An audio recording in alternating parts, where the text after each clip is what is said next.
Hello there, ladies and gentlemen, boys and girls, and children of all ages. You have stumbled upon Ring Respect Retro, and I am your host. I am the boss, Bobby Munson, and I'm with the man with the angelic voice. He is Papa Smokes. Papa Smokes, how's it going? It's going great. How y'all doing out there? Hopefully everybody's doing fantastic. And before we get started here on the retrospective, we just want to go ahead and ask you to subscribe to the channel and turn on the notifications so you know anytime we release new material here at Ring Respect Radio and Ring Respect Retro as well.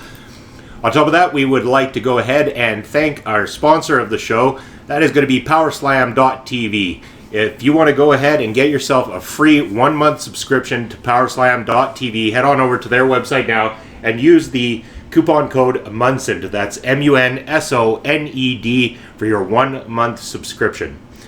So tonight on Ring Respect Retro, we're going back. We're looking classic as always, and Papa Smokes is going to let you all know what we expect to see and a little bit of background on the matchup here tonight. Yeah, well, we were talking about the Viceland series Dark Side of the Ring. There's been a lot of talk on social media, a lot of talk amongst wrestling fans about this series and about the 6 episodes and the various wrestlers involved in that. So we kind of got the idea, why don't we talk about some of those wrestlers too? So we've picked some matches featuring wrestlers from the Viceland series, Dark Side of the Ring, and we're going to look at some retro wrestling as usual. First up, we have Bruiser Brody versus Terry Funk from All Japan. And this is going to be a brawl, Munson. I'm really looking forward to this one. I'm in the mood for a brawl, Papa Smokes, so let's let the tape roll and head on down to the ringside. So you mentioned All Japan Pro Wrestling. What can you tell us a little bit about this show in particular, Papa Smokes? I don't have a lot of background knowledge on this show, but I'll tell you what, this building gets wild during this match.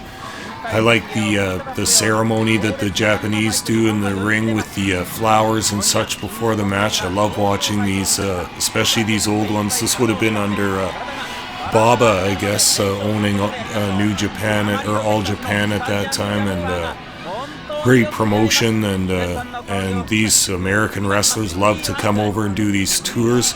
The Japanese love to have these roughneck Americans, these big Texans, like we're going to see in this match. And you'll watch the fans really start to get wild during this. I'm sure a lot of our viewers out there probably a little bit more familiar with Terry Funk.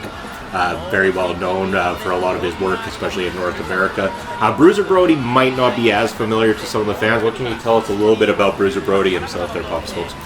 Bruiser Brody, just the king of the, as they call it now, hardcore style. Just an absolute madman, a brawler. A tough guy outside the ring as well, but well sought after. He never really did very many runs in very many companies. He was one of those guys that just toured around. Everywhere wanted him. He demanded big money, and Tokyo, Japan was one of those places. He had many famous matches over in Japan. And the reason we're talking about Brody right now too, just as we were talking about, was he used to go down to, here's Big Brody coming to the ring now. He used to go down to Puerto Rico, and what this documentary on Viceland refers to is he was getting a little rough with the one promoter, and the one promoter had it with Brody's antics. He might have been holding him up for more money. We're not really sure what was going on, but the end of the night, Brody ended up dead with a knife in his belly, and a lot of it's been a controversial thing in wrestling, especially since his murderer never went to jail or was punished for this crime. So there's a lot of strong feelings still about it, and I just like to go back and watch him. He's a force to be reckoned with in the ring. A West Texas boy, former football player, and 6'6", just about 300 pounds. Like, he's a big boy. Definitely is, and Terry Funk could definitely giving up a lot of size in this particular matchup, but we know Terry Funk, well known also for his hardcore style and everything as well too. So I gotta imagine we are gonna see an absolute barn burner between these two individuals here tonight. Yeah, isn't it cool to see Terry Funk as a young man sometimes too? What's he, probably 35 here or something like that? And he's got a lot of heart. And the heart being displayed immediately in this one.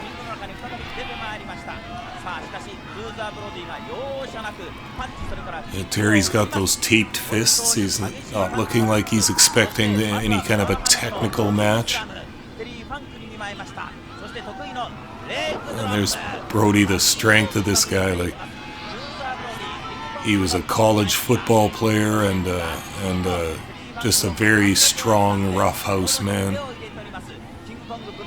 And as you were saying about the crowd too, I mean, this is quite an electric-looking crowd, especially compared to what you know of the Japanese style and the Japanese crowds. They tend to be a little bit more quiet off the match, but we've seen a lot of the streamers here tonight. Crowd already getting right into the action as well too. So. Yeah, it doesn't look like a huge venue, does it? Unless we're missing some upper level up there, but I'm guessing this isn't one of the bigger Japanese halls that they hold matches in, such as Saka, the Egg Dome, and some of those other big places. But at the same time, 1982 that this match was from, the production values, I gotta say, are quite beautiful on this particular matchup. Yeah. Bruiser Brody going right to work on the face of Terry Funk there, grounding him and going for the pin. Again, we've mentioned this before on Retro, targeting certain areas of the body. As you can see, Bruiser Brody here going for those stomps to the face. He was just delivering the knees to the face, so he is definitely focusing on the head of Terry Funk in this matchup. Definitely a wise move by the big man. Yeah, it didn't take that long for this match to break down. Now they're out in the crowd, thinking of maybe using the ring post. Oh yeah, this brawl is not disappointing. Well, Brody got his hand on there. That looks like a steel chair. That one ran directly into the face of Terry Funk.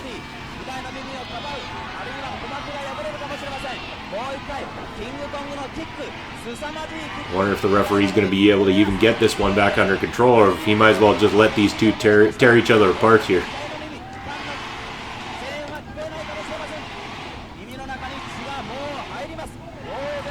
Now back inside the ring, Bruiser Brody going in, big boot right again to the side of the head of Terry Funk.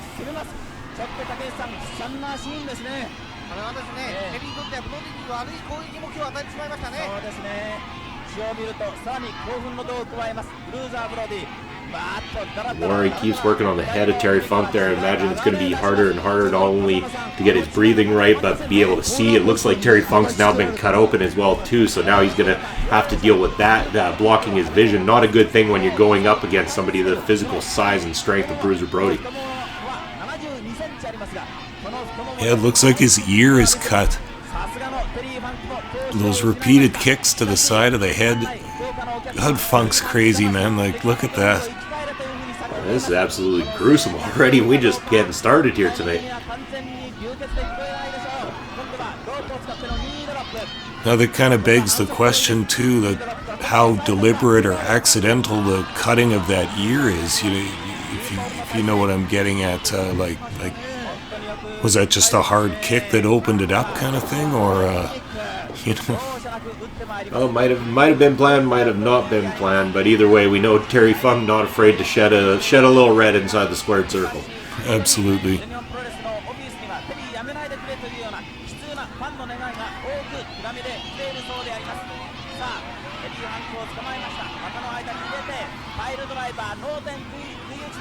Well, it's been pretty much all Brody this match so far. We're going to have to see some kind of an electric comeback from Terry Funk at some point, but that was a hell of a drop kick there from a man the size of Bruiser Brody. Yeah, he's tall, he's agile, he uses those big long legs, and he's such an awesome wrestler. I met him when I was a kid, or when I was a teenager, maybe 12 or 13, after a match in Winnipeg. Got his autograph, shook his hand. Yeah, he's big and scary. That's the one thing I always remembered about meeting guys in the past, is just the physical size of them and stuff like that too. And you get these guys that are close to 7 feet and everything like that. You go to shake their hand, and it's like your hand disappears right inside of theirs. You can just imagine when they're hammering down those clubbing blows on the back of their opponent. I mean, it's gotta hurt. I don't care how much people know about this business or think they know about this business. I mean, there is still contact and shit still hurts.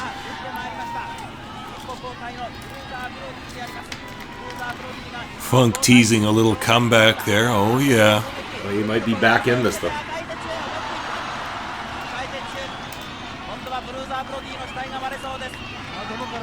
Still holding the side of his face there, though, and that blood is coming out in buckets right now. Oh, nice. Goes for the low blow, but it's what he needed to do.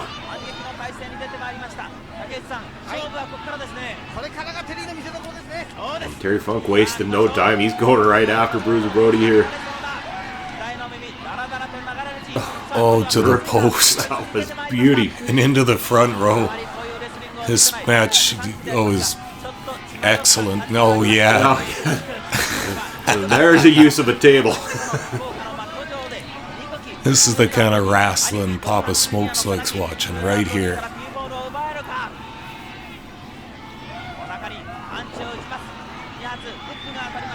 I'll have to make sure that some of that kind of wrestling makes its way back to good old Saskatoon here eventually, Papa Smokes, so that you and I have another outlet to work with.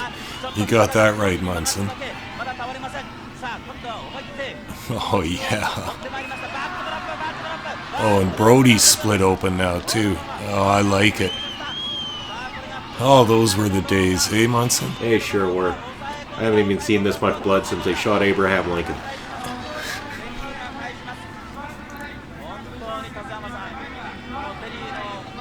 What an overhand punch that was from Terry Funk. Going in again.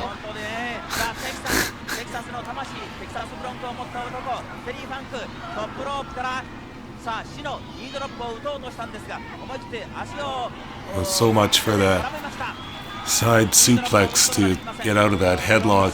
Funk's down hard. The 2 count.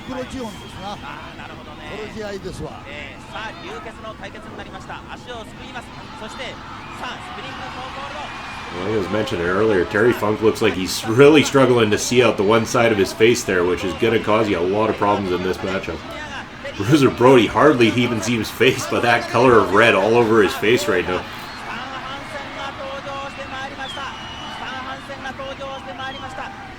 And now the Funker's getting some momentum.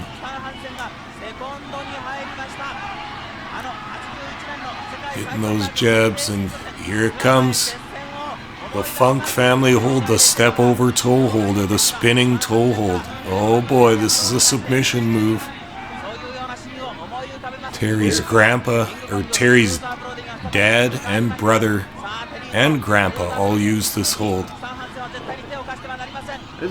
You know, this is a hold I haven't really seen done by anybody anytime recently anyway. Is this something that you would say just stayed with the Funk family and name itself? Nobody's dared to bother putting their own spin on it at all? Maybe. I see one once in a while. Like, not really used as a submission hold, but if a guy's targeting another wrestler's legs, there's various variations of that hold too. I see people use that once in a while. And surprisingly, Bruiser Brody goes down in that encounter. Terry Funk did eventually, but he stayed on his feet quite a while after hitting that brick wall. Yeah, watch out. Big Stan Hansen's down at ringside now, aiding his buddy Bruiser Brody. Uh-oh. Oh, the biting. Oh, I love it.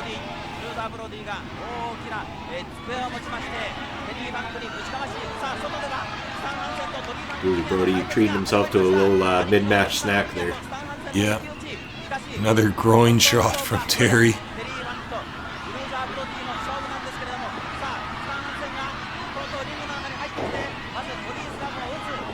Back to the outside we go.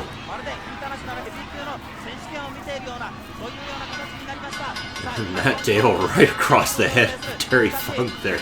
This is absolute chaos, Papa Smokes. I'm loving it. Yeah, isn't this great? Oh my God! What's going on here? Dory Funk, Terry's brother, is running out to even up the odds a little bit. Now we got Stan Hansen in the ring.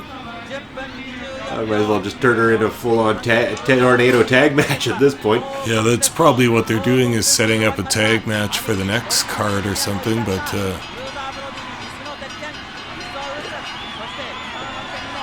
absolute pandemonium has broken out here in All Japan Pro Wrestling. And I couldn't be happier watching this here tonight.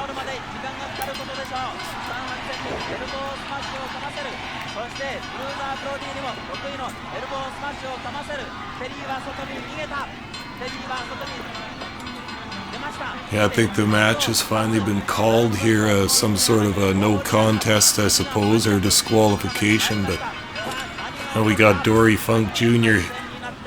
wailing people with that chair all over the place. That chair looks like it could damn well hurt taking contact from that thing.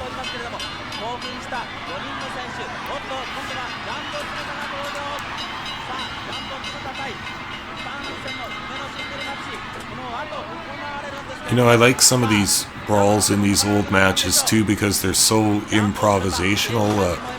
It's just, there doesn't seem to be a plan beforehand, you know what I mean? Like, they're just going in there, let's brawl for a while. And just throw a few chairs in the ring. Yep, put a chair over my head, and we'll just brawl for a while. Like, I like this. Now, who's getting in here? Jumbo Sharuda. This is just all out warfare now. Good lord. I'm pretty sure someone attempted to throw the table into the ring on that encounter. Mayhem. Out in Japan, I love it. These wild Texans just brawling all the way through the crowd, I love it. Oh, what a nice shot to the side of the neck. Brody's not done yet. Just let these guys keep fighting. I could do this all night, Papa Smokes. This is wonderful. At this point, Brody's just saying, well, if I can get to the dressing room, I'll be okay. Wow, that was absolute pandemonium. I like that a lot. And we're staying with it, because who knows if we're even done here. Camera's still following Bruiser Brody all the way to the back. But that looks like it is finally all wrapped up. And man, what a show, Papa Smokes. Thank you very much for recommending Bruiser Brody versus Terry Funk. That was one hell of a brawl and so much fun to do here on Ring Respect Retro. Yeah, extremely fun to just pick some great matches from the past. There's some technical, some brawling. I like all kinds of wrestling, and this is one style that I really, really like. Definitely very enjoyable. I enjoyed myself here tonight, and hope you guys did too. Thank you once again for tuning in to Ring Respect Retro.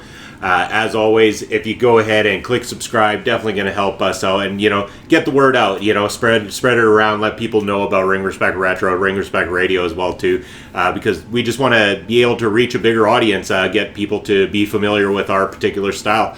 And on that note, I will let Papa Smokes take us out. Thank you all for listening to this match today, and taking that road down the past with us, just as we always do here on Ring Respect Retro. Keep it real, and we'll see you next time.